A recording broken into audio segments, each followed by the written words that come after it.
Hi guys! For today's video, naisipan ko nga na tanggalin na itong kubo-kubo dito sa likod bahay namin. Kubo-kubo talaga.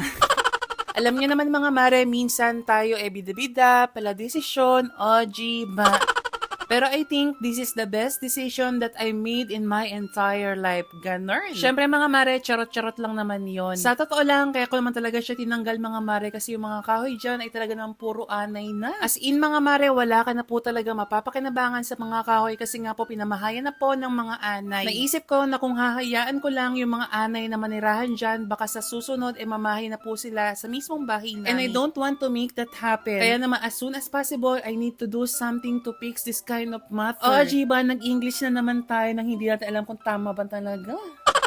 Hayaan nyo na si kumari nyo na mukhang buntis pero may lawet.